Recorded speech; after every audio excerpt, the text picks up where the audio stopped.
उत्तर प्रदेश के तरक्की के सफ़र में आज लिखा जाएगा नया बाब। वज़ीर आज़म नरेंद्र मोदी गौतम बुद्ध नगर में नोएडा इंटरनेशनल एयरपोर्ट का रखेंगे संगे बुनियाद। दुनिया का चौथा सबसे बड़ा बैनुल-अक़वामी हवाई अड्डा होगा जेवर एयरपोर्ट।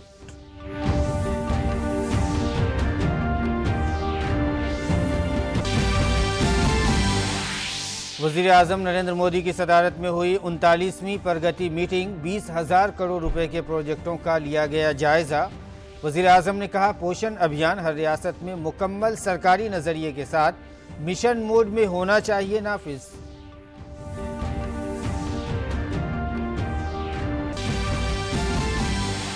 मरकजी काबीना ने प्रधानमंत्री गरीब कल्याण अन्न योजना को मजीद 4 महीने बढ़ाने को दी मंजूरी।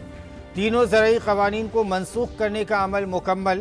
गरीब कल्याण योजना को मार्च 2022 तक जारी रखने को भी मिली मंजूरी।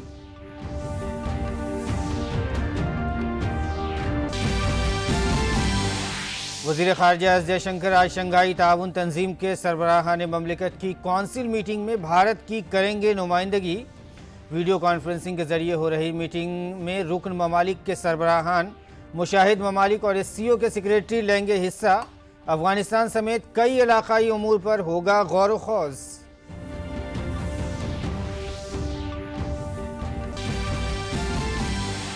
भारत की बहरी सलाहियत बढ़ाने की जानिब एक और ठोस कदम। बहरिया के बेड़े में आज INS वेला होगी शामिल। स्कॉर्पियन डिज़ाइन क्लोरी जुमरे की ये पहली आबदोज है जिसे बहरी सरबराह एडमिरल करमबीर सिंह बहरी बेड़े में करेंगे शामिल। वेला आबदोज को मेक इन इंडिया के तहत किया गया है तैयार।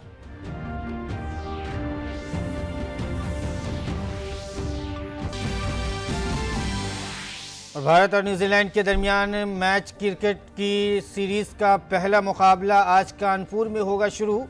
रोहित शर्मा और विराट कोहली की गैर मौजूदगी में टीम इंडिया के नौजवान सितारों के पास खुद को साबित करने का मौका। अजिंक्य रहाणे हैं टीम के कप्तान।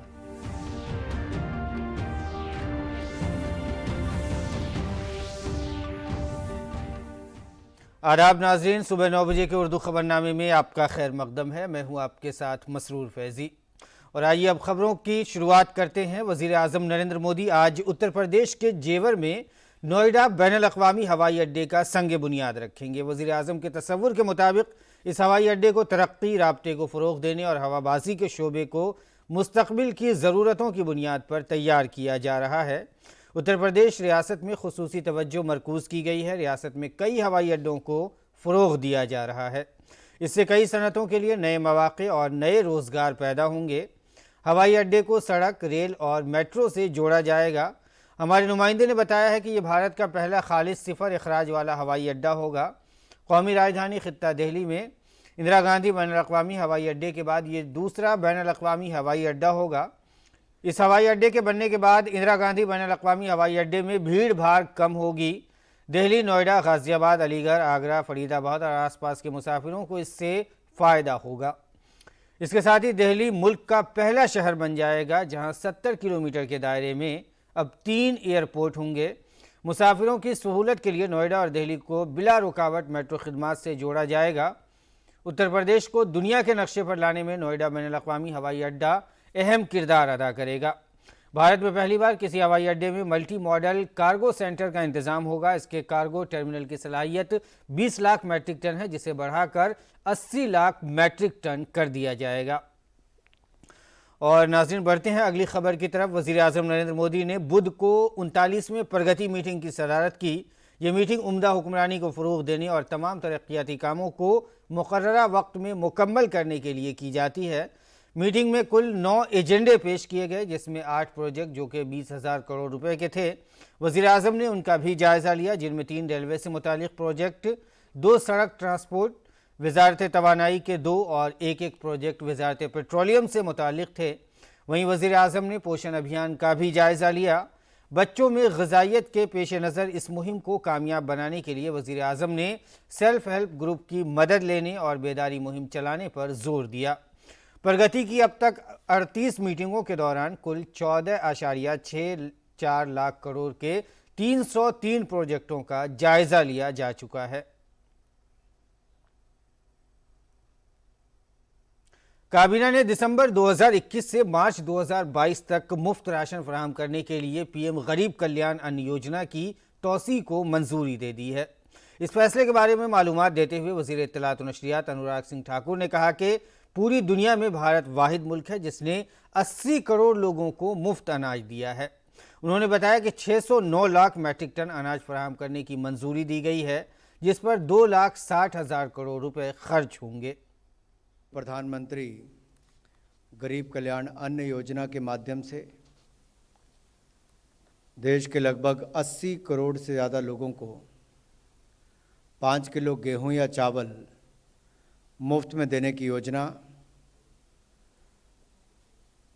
जो मार्च 2020 से लेकर अब तक लगभग 15 महीने तक देश के करोड़ों को देने का काम किया है, करोड़ों लोगों को देने का काम किया है, उसमें दिसंबर 2021 से लेकर मार्च 2022 तक 4 महीने के लिए बढ़ाने का निर्णय किया गया है।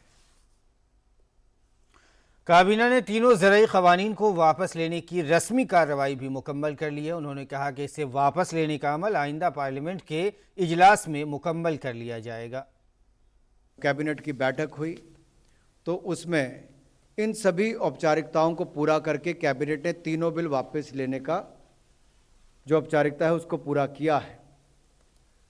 कुछ ही दिनों के बाद अगले हफ्ते की शुरुआत में पार्लियामेंट का सत्र आएगा और ये जो तीनों विधेयक लोकसभा राज्यसभा में पूर्व में पास हुए थे, इनको वहाँ पर बाकी जो प्रक्रिया वापस लेने की वो वहाँ पर पूरी कर दी जाएगी। मुल्क की समुद्री ताकत को मजबूत करने के लिए INS वेला आज भारतीय बहरिया में शामिल होगा। स्कॉर्पियन डिज़ाइन क्लोरी ज़ुमरे की ये चौथी आबदोज़ है जिसे बहरिया के सरबराह एडमिरल करमवीर सिंह बहरी बेड़े में शामिल करेंगे। इस आबदोज़ का इस्तेमाल हर तरह की जंग, एंटी सबमरीन वॉरफेयर और इंटेलिजेंस के काम में भी किया जा सकता है। वेला आबदोज़ को मेक इन इंडिया के तहत तैयार किया गया है। जदीद फीचर की वजह से ये बिल्कुल दुरुस्त निशाना लगा सकती है। क्लोरी, खंदेरी और क्रंच के बाद INS वेला इस सिलसिले की चौथी आबदोज़ है। इससे मुल्क के स्ट्रेटेजिक अहमियत की समुद्री रास्तों की हिफाजत की सलाहियत में इजाफा होगा। वज़ीर ख़ारजा एस जयशंकर आज शंघाई ताउन तंजीम में council of heads of government के इजलास में भारत की नुमाइंदगी करेंगे। इस मीटिंग में अफगानिस्तान समेत कई ममालिक और कई इलाकाई उमूर पर भी बातचीत की उम्मीद है। वज़ारत ख़ारजा ने कहा है कि डिजिटल तरीके से नूर सुल्तान में मुनक़िद होने वाले शंघाई ताउन तंजीम के सरबराहान ममलिकत की कौंसिल की 20वीं इजलास की सदारत कज़ाकिस्तान करेगा। मीटिंग में SCA रुकन ममालिक के सरबराहान, मुशाहिद ममालिक और SCO के जनरल सेक्रेटरी भी शिरकत करेंगे। सदर जमहूरिया रामनाथ कोविंद के उत्तर प्रदेश दौरे का आज दूसरा दिन है। सदर जमहूरिया आज हरकोर्ट बटलर टेक्निकल यूनिवर्सिटी की 100 साला तकरीब में शिरकत करेंगे। सदर जमहूरिया इस मौके पर एक कॉफ़ी टेबल बुक, यूनिवर्सिटी की तारीख बयान करने वाली एक किताब, डाक टिकट, खुसूसी कवर और HB2U की 100 साला तकरीब पर मबनी सिक्के की तस्वीर लॉन्च करेंगे। इसके साथ ही सदर जमहूरिया यूनिवर्सिटी की 10 इमारतों का इफ्तिताह भी करेंगे, जिनमें वाइस चांसलर की रिहाइशगाह और तलबा हॉस्टल की इमारत भी शामिल है।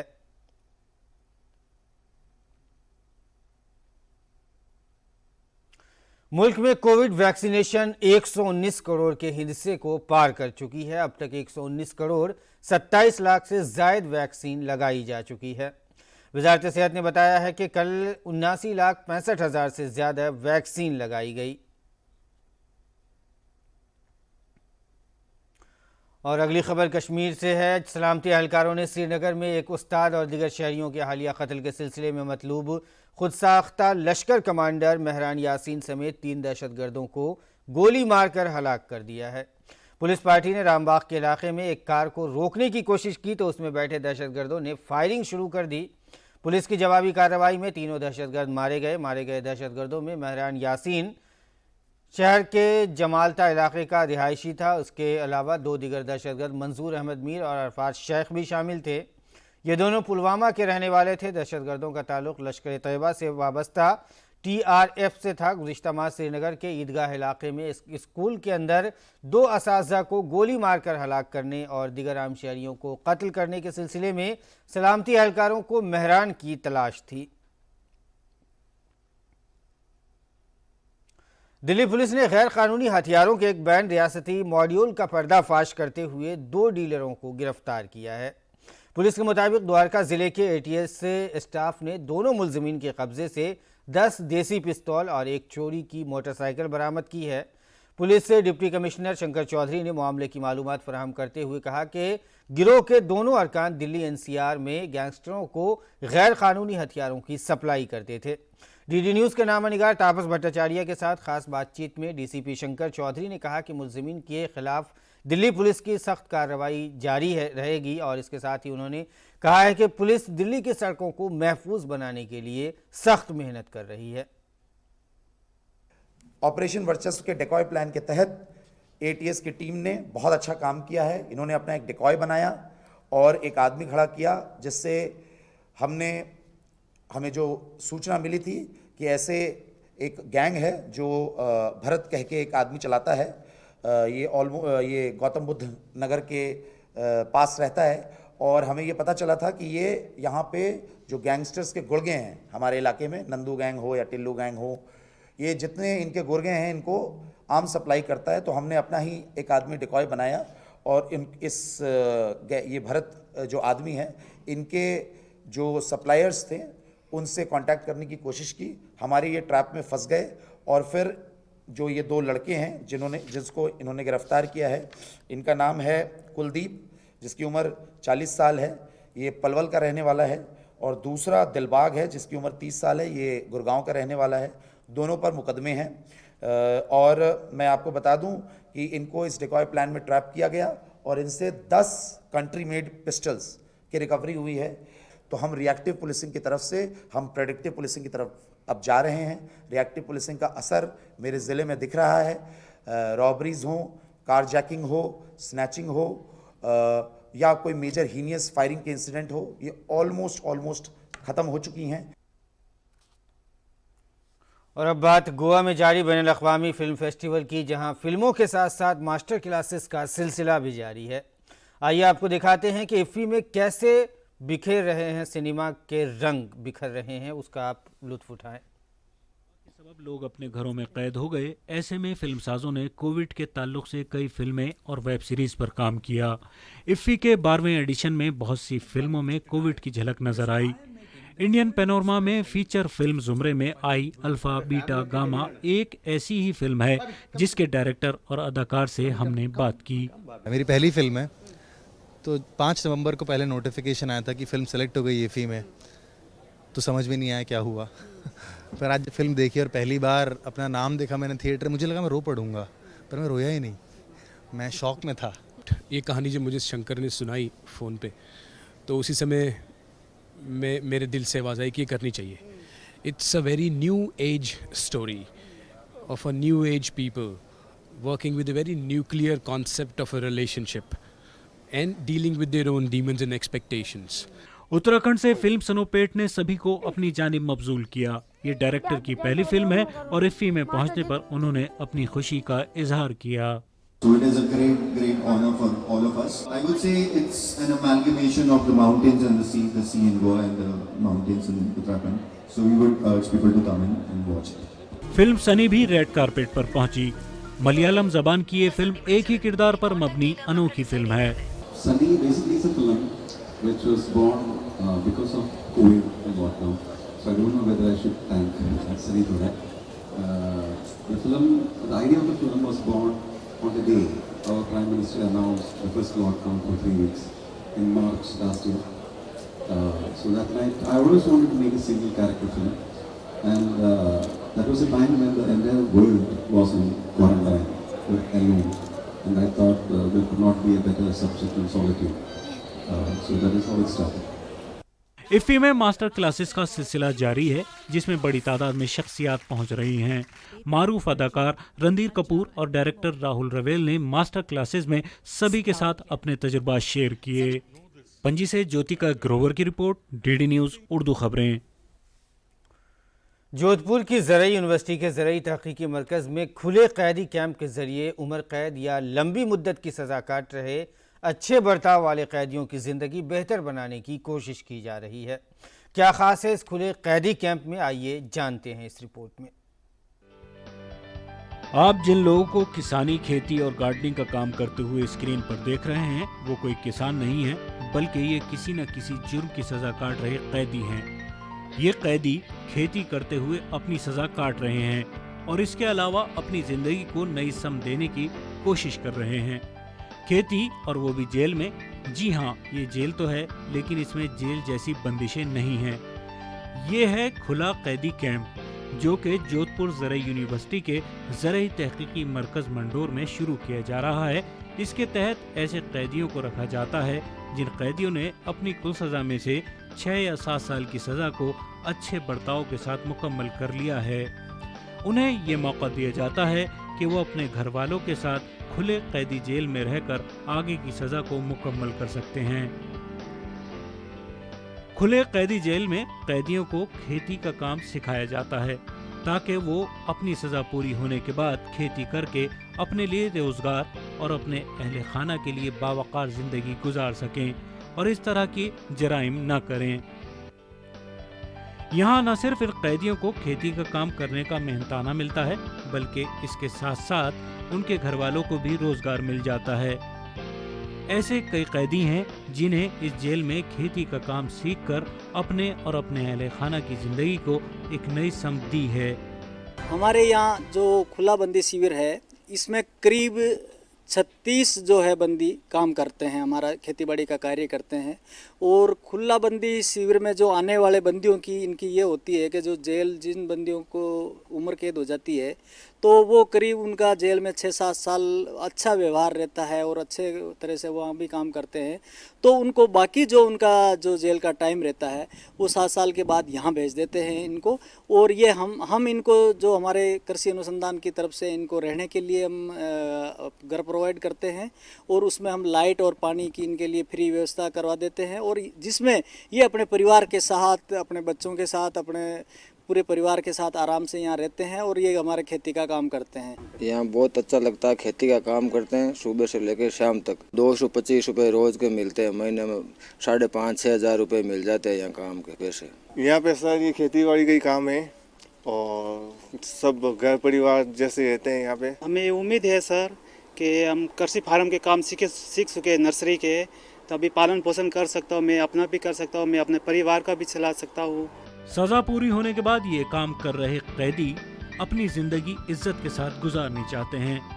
समाज के मरकजी धारे से अलग हो चुके और अपने जराइम की सजा काट रहे कैदियों की बेहतर जिंदगी के लिए कोशिश यकीनन लोगों के लिए दरवाजे खोलती है। इसके अलावा समाज के लिए भी एक पैगाम है। जोधपुर से श्याम सिंह देवड़ा की रिपोर्ट, डीडी न्यूज उर्दू खबरें। दुनिया भर के ममालिक के कोरोना की वबा के खिलाफ जंग जारी है। दुनिया भर में अब तक कोरोना के 25 करोड़ 96 लाख से ज़ायद मामले सामने आ चुके हैं और 51,91,000 से ज़ायद अफराद की इस वबा से मौत हो चुकी है। अमेरिका इस वबा से सबसे ज़्यादा मुतासिर है। वहाँ इस वबा से सबसे ज़्यादा मौतें और सबसे ज़्यादा अफराद मुतासिर हुए हैं। ताज़ा तरीन आदाद व शुमार के मुताबिक एक दिन में इन्फेक्शन के 95,000 से ज़्यादा मामले सामने आए हैं। मुल्क में अब तक 4 करोड़ 89 लाख अफराद मुतासिर और 7,98,000 अफराद की मौत हो चुकी है। और खेलों में भारत और न्यूजीलैंड के दरमियान 2 टेस्ट मैचों की सीरीज़ का पहला मैच आज कानपुर के ग्रीन पार्क स्टेडियम में खेला जाएगा। रोहित शर्मा और विराट कोहली की गैर मौजूदगी में टीम इंडिया के नौजवान सितारों के पास खुद को साबित करने का मौका होगा। वैसे न्यूजीलैंड के खिलाफ भले ही टीम इंडिया का टेस्ट रिकॉर्ड बेहतर हो, लेकिन इन दोनों टीमों के दरमियान जो पिछले 3 टेस्ट हुए हैं उनमें न्यूजीलैंड ने बाजी मारी है। आलमी खबरों में लीबिया के साबिक हुक्मरान कर्नल मोहम्मद क़ज़्ज़ाफ़ी के बेटे सैफुल इस्लाम को शदीद धचका लगा है। दिसंबर में होने वाले सदारती इंतखाब के लिए लीबिया के इलेक्शन कमीशन ने उन्हें नाअहल करार दे दिया है। और अब पेश है नाज़रीन दिल्ली से शाये उर्दू के अखबारात का मुख्तसर जायज़ा।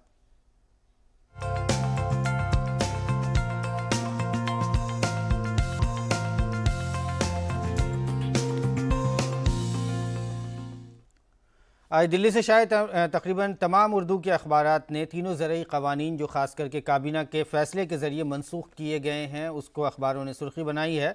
रोज़नामा इनकलाब की सुर्खी आप देख सकते हैं, इनकलाब ने भी वही पहली सुर्खी लगाई है और लिखा है कि तीनों ज़रई कवानीन को मनसूख करने की तजवीज़ मंजूर। मरकज़ी काबीना का फ़ैसला पार्लियामेंट के दोनों ऐवानों में भी तजवीज़ पास होने के बाद तीनों ज़रई कवानीन बाज़ाब्ता तौर पर ख़त्म हो जाएंगे।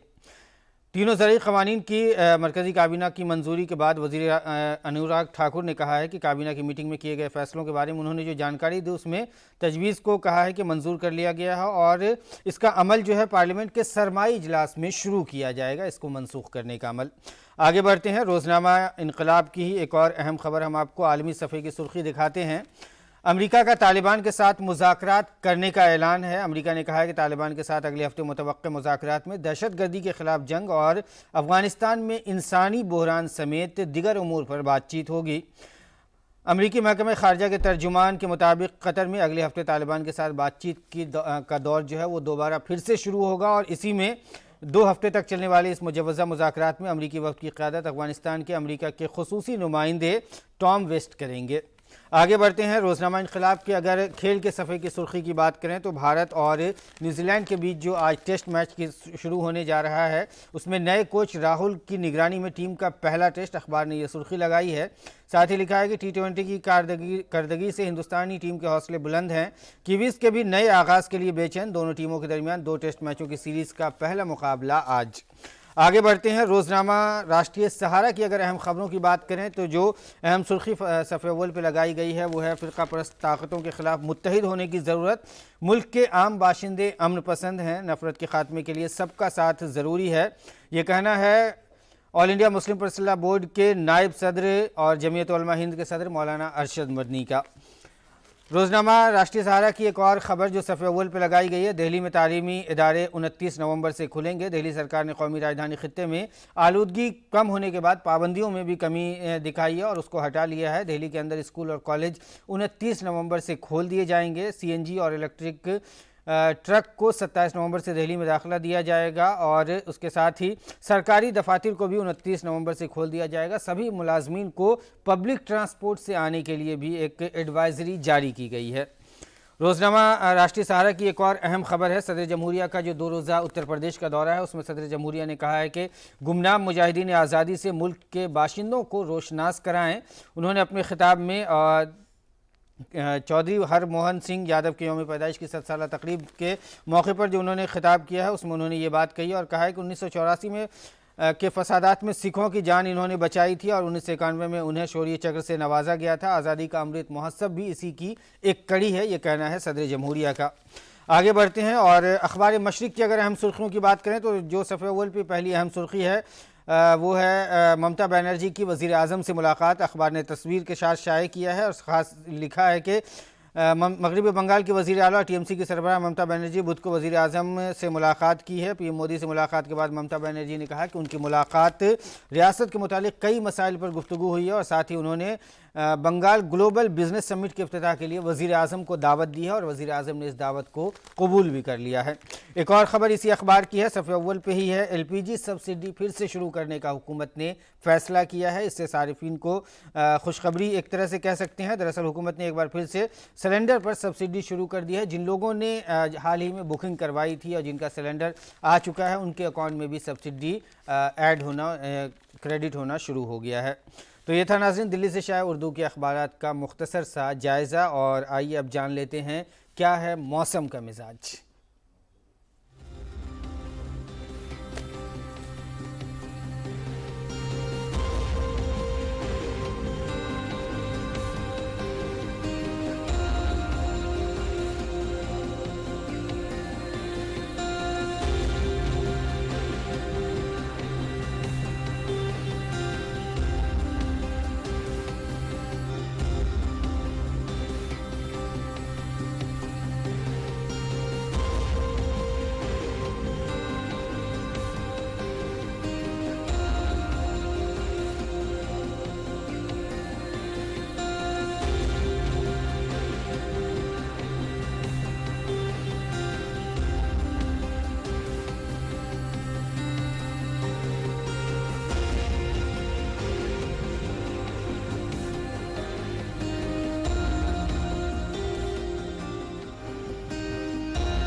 और नाज़रीन, सुबह के उर्दू खबरनामे में आज बस इतना ही, लेकिन जाने से पहले आइए हम आपको छोड़े जाते हैं थैंक्स गिविंग डे पर परेड पर छोड़े गए खूबसूरत और दिलकश गुब्बारों की झलकियों के साथ। आप इसका लुत्फ उठाएं और हमें दें इजाज़त। आदाब।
मन की बात। माननीय प्रधानमंत्री श्री नरेंद्र मोदी भारत की जनता से साझा करेंगे अपने मन की बात रविवार 28 नवंबर सुबह 11 बजे।